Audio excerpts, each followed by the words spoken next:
زعيم البوليزاريو يعترف بتورط النظام الجزائري في نزاع الصحراء المغربية.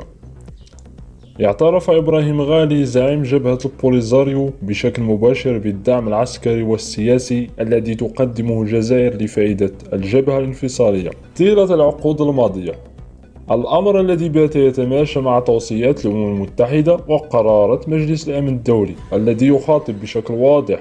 قصر المرادية فيما يخص مسؤوليته في نزاع الصحراء المغربية.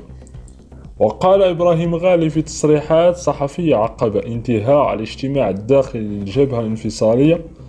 إن تطورات النزاع أصبحت تفرض العديد من التحديات على البوليزاريو، ثم توجيه بالشكر والثناء إلى الدولة الجزائرية التي تحتضن مخيمات تندوف نظرا إلى الدعم اللوجستيكي والمالي والسياسي الذي توفره لقيادة البوليزاريو. وخص زعيم جبهة البوليزاريو عبد المجيد تبون بالشكر الجزير لما قدمه لقياداتها من دعم متواصل،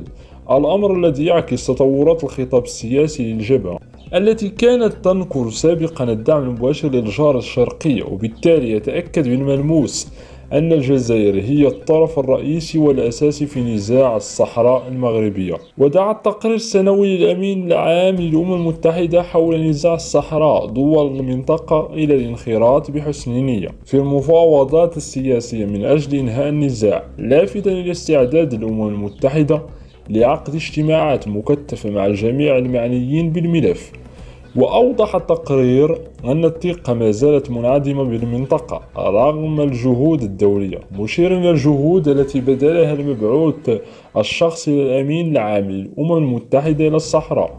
لتقريب وجهات النظر بين أطراف النزاع، المغرب والجزائر والبوليزاريو. في هذا الصدد قال محمد سالم عبد الفتاح رئيس المرصد الصحراوي للإعلام وحقوق الإنسان إن تطورات قضية الصحراء كرست الدور الجزائري المعلن في الملف من خلال التصعيد السياسي والإعلامي ضد المغرب،